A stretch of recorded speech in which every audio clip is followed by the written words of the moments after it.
to Amazon Procurement Women Are Back. We are not recording on a Sunday for once. We actually decided to, during the normal workday, hop on a call and get together. So, Dr. Eloise, big election week. We won't talk about politics on this, but I think you have a couple thoughts to share. I have a couple of hot takes. So today is Wednesday. No, sorry, Today's Thursday. Thursday, November 7th, a couple days after the election. And I'm going to refer all politics to my aforementioned Johnny Cash song about the one on the left being on the right and whatever. I always mess that up.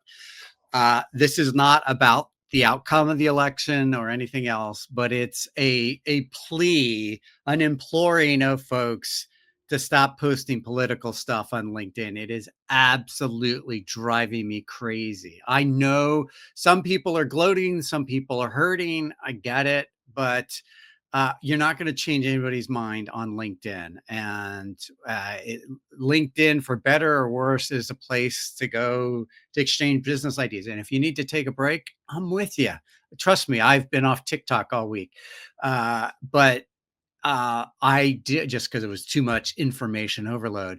Mhm. But we can just dial back the politics and just leave it off LinkedIn. That would be really awesome, because I don't know how some of the stuff ended up in my feed, but I've been sort of communicating to the LinkedIn algorithm that I'm not appreciating the political content. And, I don't know anything you want to say to that. And I have one more gripe.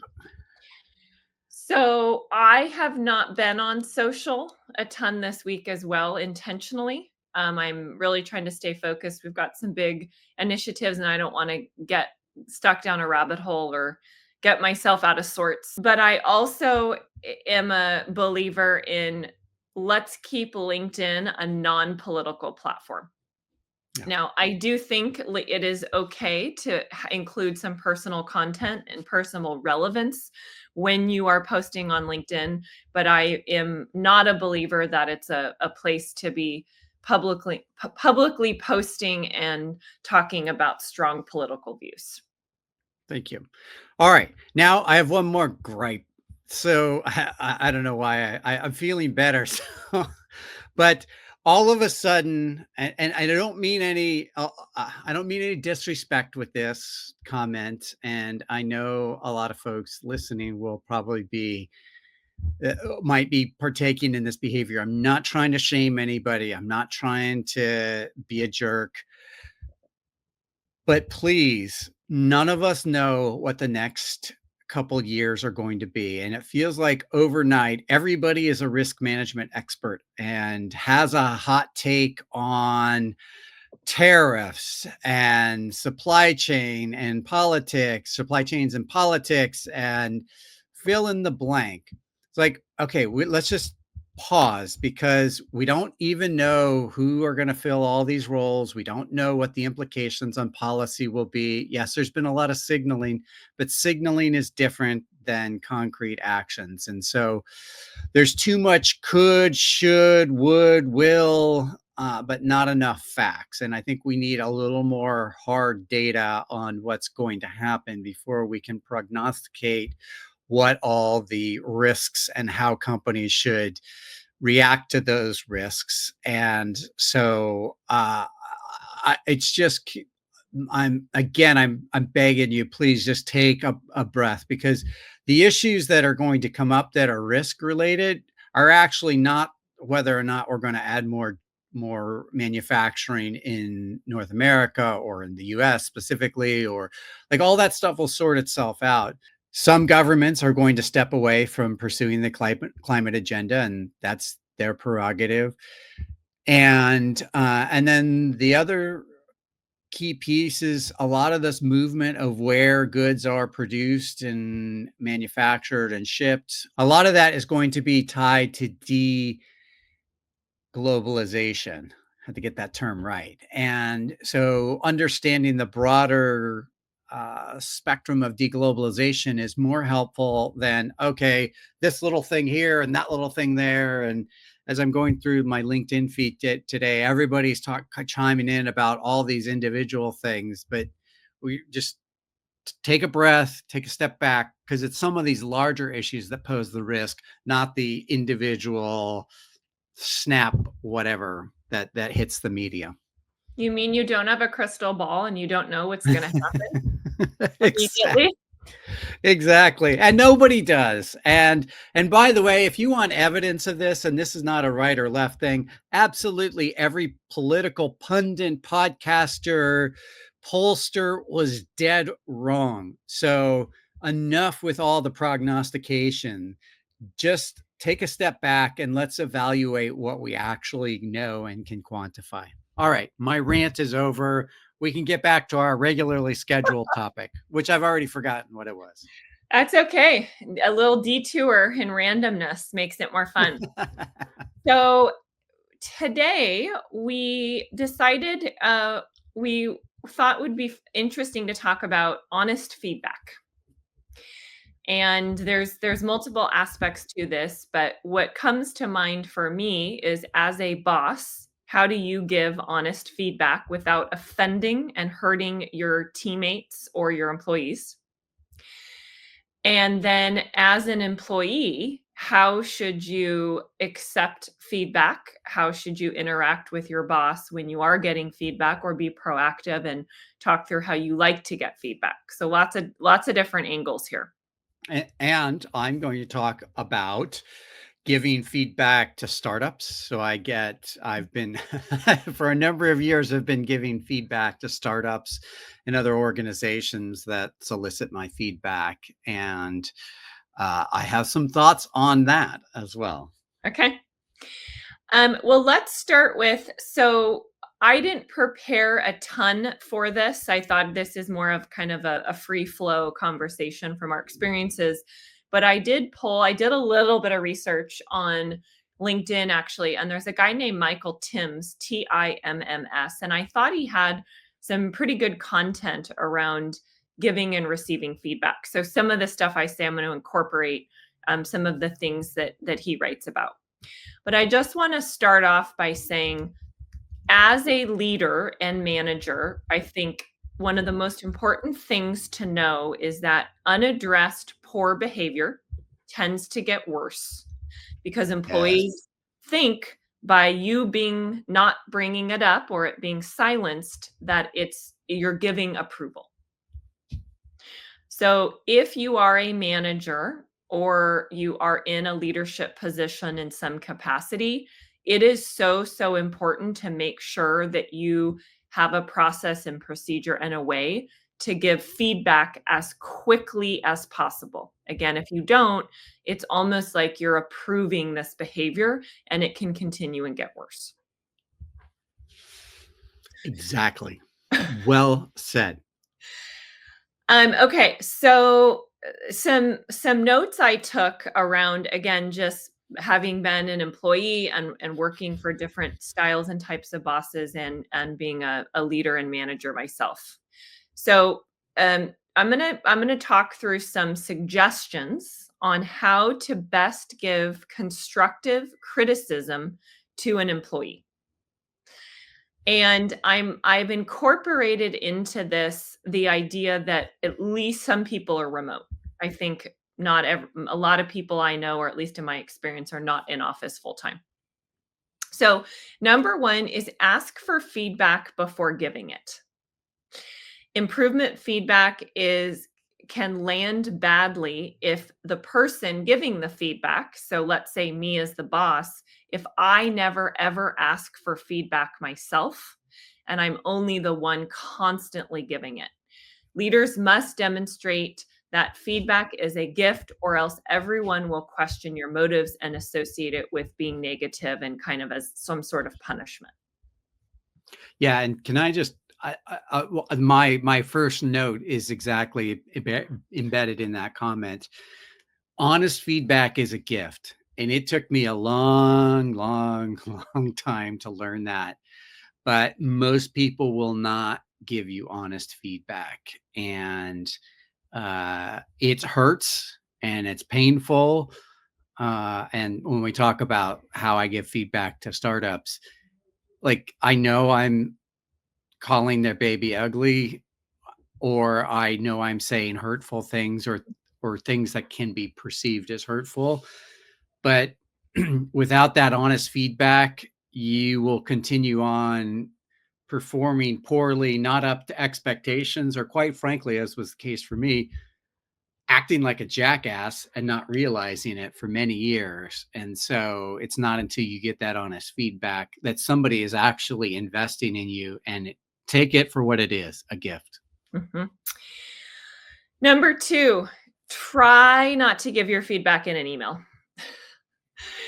Emails can be misinterpreted. They can be seen as being weak, as being, um, a little that you're being timid and shy.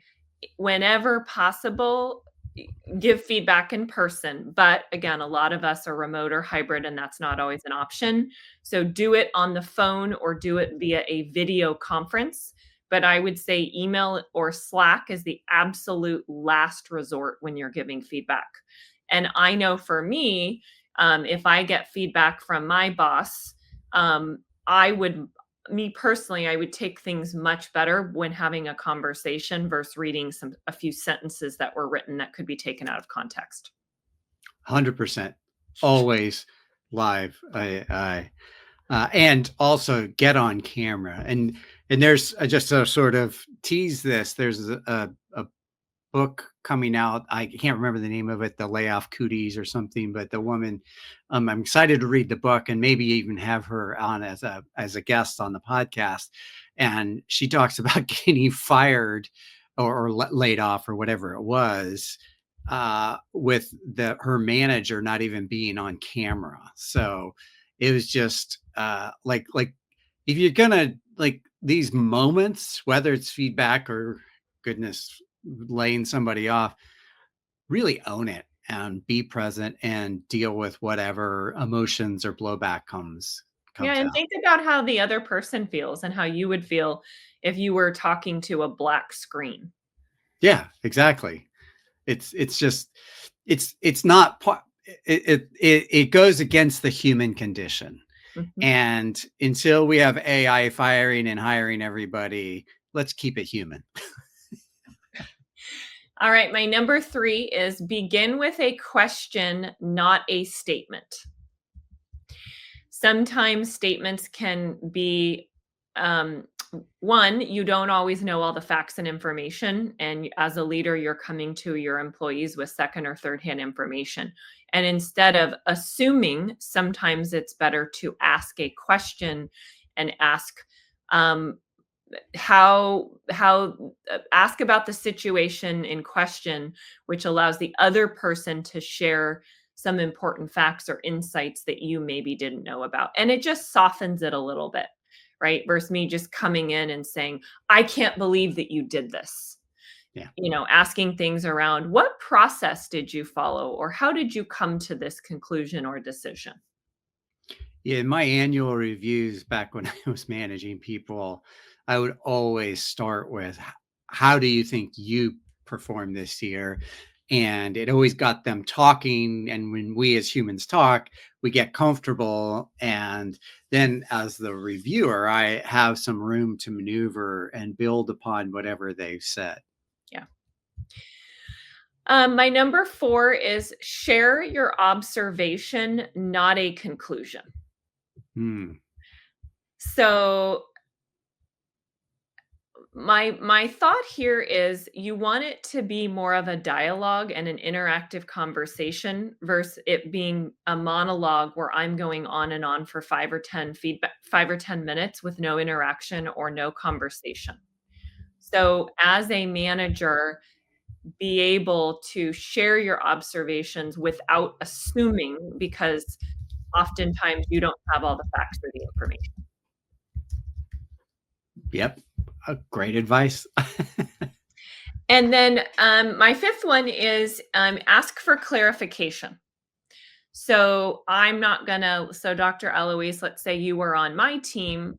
I'm not gonna pick up the phone and call or schedule a Zoom call with you and assume that I know everything. My perspective may not be correct and may not be accurate.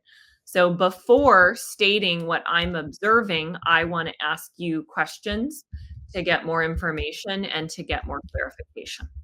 So let's talk about um, good bosses in this scenario. So that was me more as the boss, right? Give some suggestions on giving feedback. What have you seen, Dr. Eloise, on great bosses doing as it relates to feedback? And do you have a story or example or anything from your career that you want to share? Well, I learned by failing both myself and then watching others fail. And I've had several uh, bosses that have failed, or at least failed enough to give me lessons to learn. I had a boss early on in my career that we didn't have a great year, and it looked like they were going to lay some people off. And I was told that because I didn't have kids, I would be laid off. I would be in the first round, which is like, that was just shocking to me because while I appreciated the transparency, I'm like, but that has nothing to do with my performance or my skills or my capabilities. So that was one, and then Yeah, and another. that's almost to me, I mean, that's like inappropriate feedback. I would fall in that like Totally, bucket of that's totally, totally not appropriate. exactly.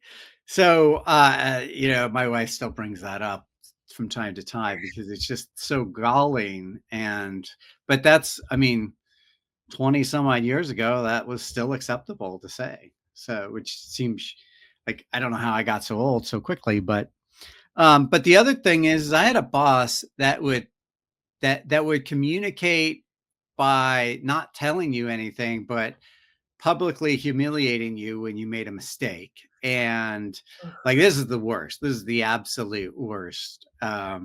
Where this wasn't like one or two times. This was over the course of 4 years, where he would basically humiliate me in front of my team to get me to learn the lesson faster. Well, I showed him. It took me 4 years to learn the lesson, so I'll I'll just hold on to that. But like, of course, that didn't make me learn the lesson actually, and didn't internalize the lesson when I finally learned it. I then immediately avowed myself to never do anything like that. So in those both those cases, it's just the like those were extreme wrongs, to be clear. And what I took from that is that um, that it shaped how I am as a leader and as a boss Mhm. and whatnot. So you gave kind of the what not to do boss examples. I'll give the good what do I think great bosses do when it comes to giving feedback. So for me, a couple things that are really, really important is that a great boss supports their employees Yeah, publicly and privately, and they don't judge them. And this means that they give their bosses the benefit of the doubt in situations and a chance to explain themselves before they already come with a conclusion and come with an opinion and an action item. If for me, the best bosses I've ever had give almost immediate feedback. And I appreciate that so, so much because if I don't know and I continue to do something and it's a week, 2, 3 weeks later, I'm now feeling like, well, I didn't know any different, so I kept doing it. And it's almost like I was being put under a spotlight and I didn't even know what I didn't know. So, as quickly as you can, give the feedback to your employees and do it in a private setting. So, if you're on a team meeting and you have some constructive feedback or you want to have a dialogue, don't do it in front of the entire group. Pick up the phone, jump on a Zoom call, and give the feedback. So those are the great boss learnings. Is the most important is giving it immediate and quickly. yeah. I mean, I made the comment earlier, and it was flippant, but I was acting like an idiot for quite a number of years because nobody was giving me timely feedback or any feedback. And so when I say that feedback can be a gift, that's what I mean. And I'll just build on your last point there that like never embarrass somebody in front of other people. Like it doesn't matter in what situation, at least in the workplace, you're never go you're gonna you're basically going to just create enemies and people will never get over it if you humiliate them or otherwise embarrass them in front of others. So always, as you said, let me just emphasize that with many exclamation points, never embarrass somebody or give them feedback in front of others. Yeah. So, Dr. Eloise, thoughts on being the person giving the feedback? Because that can be scary and overwhelming and hard as a boss as well. Oh yeah, and I I will use a lot of filler words and I will deflect and uh, just beat around the bush and like na na na na na na na. And the reality is get right to the message because we all know what's like there's something there. The other side can sense that something's not right, and um, it's better just rip the band-aid off. And this as a boss, that's part of what it means to be a boss. And this is why employees are not your friends. You cannot be friends with your employees, and you can care for them and you can want them to succeed and you can do a lot of things, but at the end of the day they're not your friends because you have a managerial role and you need to be able to give them this feedback. And that was a lesson I learned really the hard way early in my career. That was a tough one. Especially if you're a very social person or you're someone who gets energy from being around people, it's very natural that you start working with people and you enjoy them. And so you want to spend time with them. But if you do become, quote, friends, I do think it muddies the waters and becomes much more difficult to give feedback. Now, I'm not saying that's always the case. There's exceptions to everything, but in general, I do think it is harder if you become close friends and then there's a touchy situation at work and you're the one who needs to give the feedback. And then it can also be misread by the person that you're giving it to as well. And also, like this was my experience, and it's kind of a sad one. Is I tried, and when I especially I was younger, I tried to create this, uh, like we're all friends kind of way of operating. But in the end, over time, I had to fire everybody one by one over many many years. But or they left because they saw the writing was on the wall. Not because of anything they did or I did, but he, guess turns out, guess what? You can't be a friend with you or like these relationships are tenuous because you're no longer a friend when you have to let somebody go. And Yeah. I that was a painful lesson. So, hard part for me, and I've had to learn and I still work on this, is not taking things personally. So, for folks who are very very into their work, they work a ton, they pride themselves in being a career person. That's how I associate myself, and it becomes like work becomes my identity in some way, and my career Yep. is very very important. And so if I get feedback or something happens, I have had to learn how to separate that from taking personal criticism because it's very very detrimental to my health and my stress and my sleep. So something that I actively work on, but it is something I'm very very conscious of.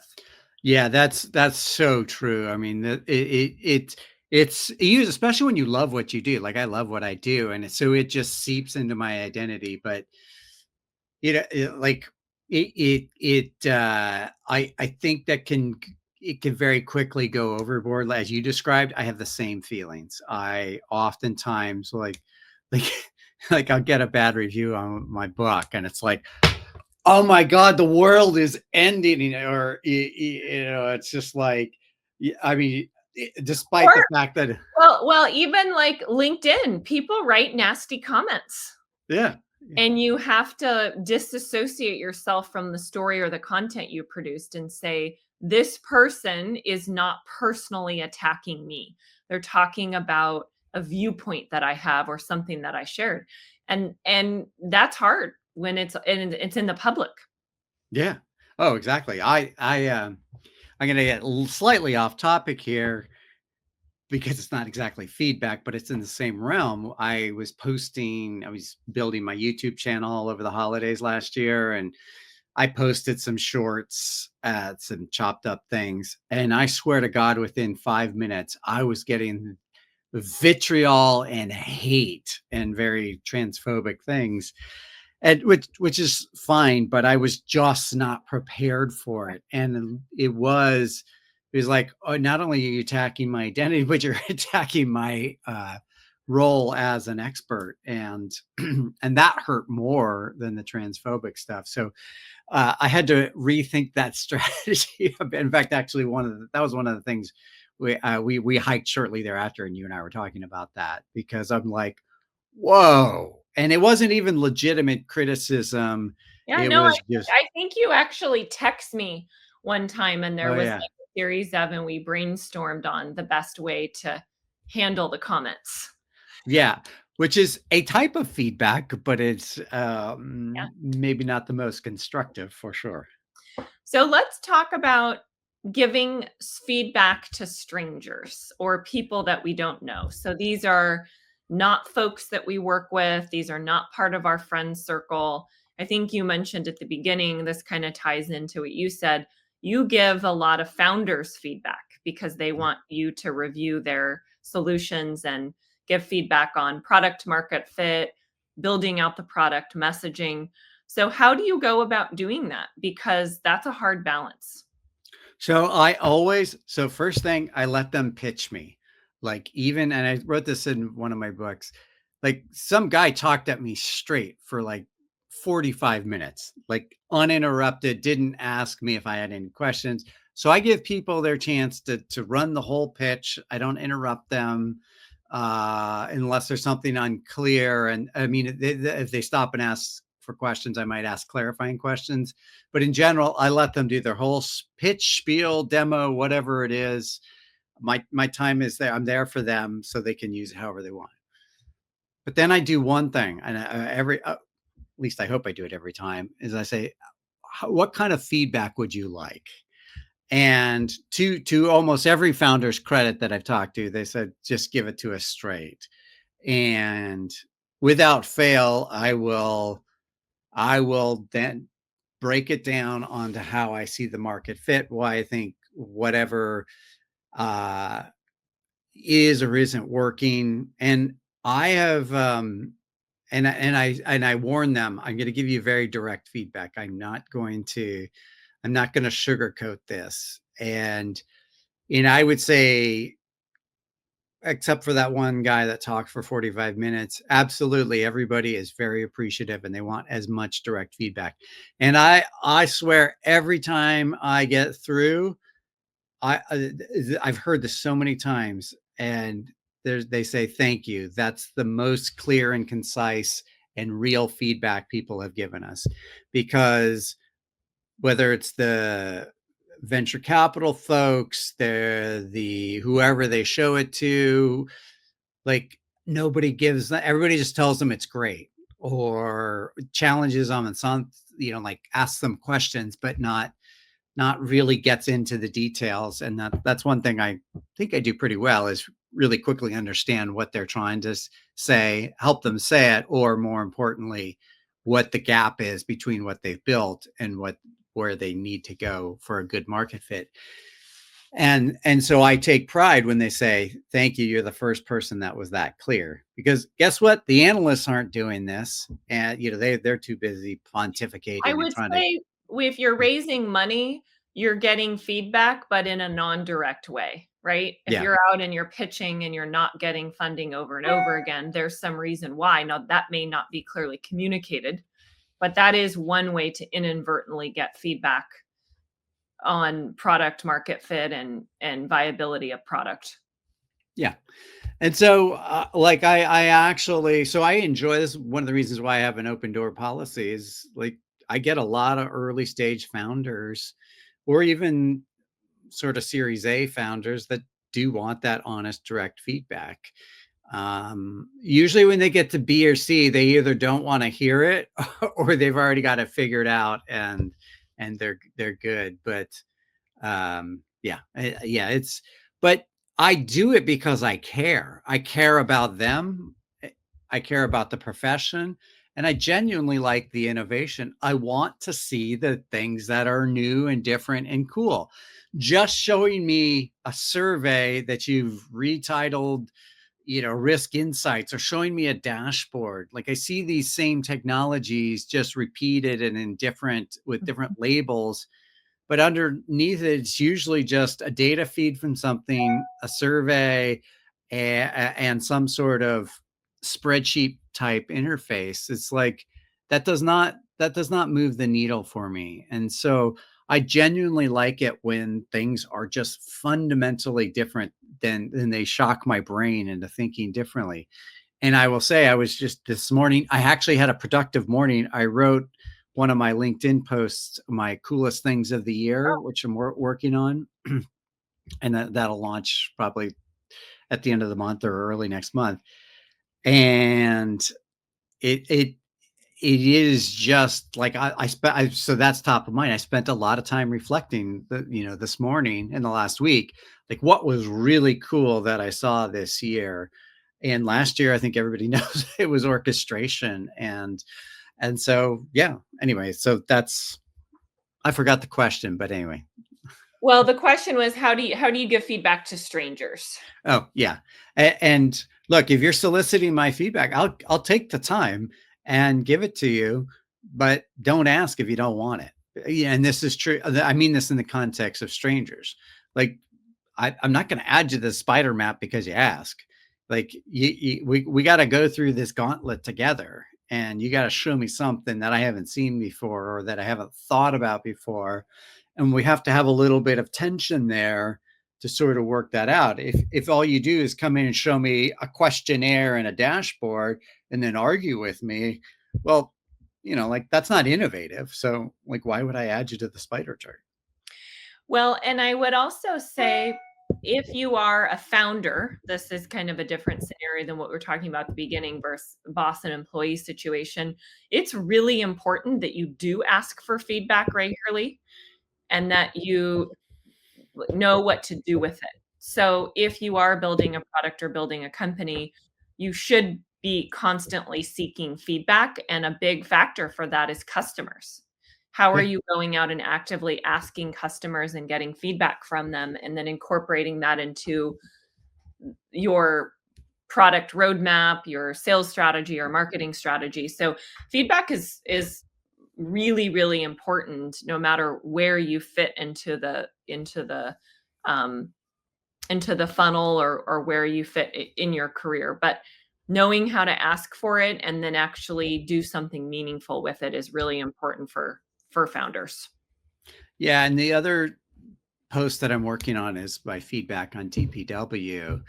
And I know, and also we have a podcast that I recorded we're gonna show here pretty soon. And part of the thing I reflect on is I am like a gigantic just fan of DPW. So everything I say is just like almost this just steady stream of positivity. And I, like in many ways, like I know they actually do genuinely ask me for feedback, and I want to give them critical feedback.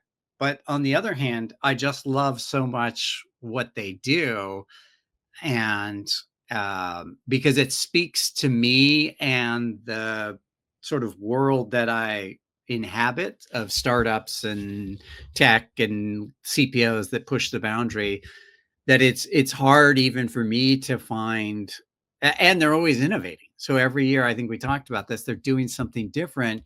So it's hard to just stop and say, uh, well, do this, don't do that. I mean, they're pushing my brain and everybody else's to wrap it around something new each year.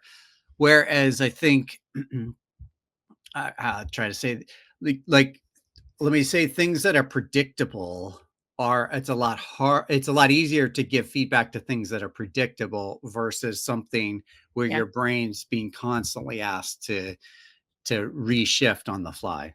Yeah.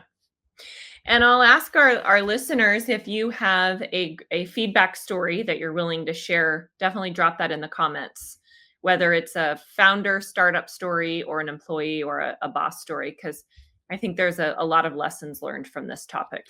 And I'll also just uh, s- foreshadow this is one of the winners of the coolest thing I saw this year.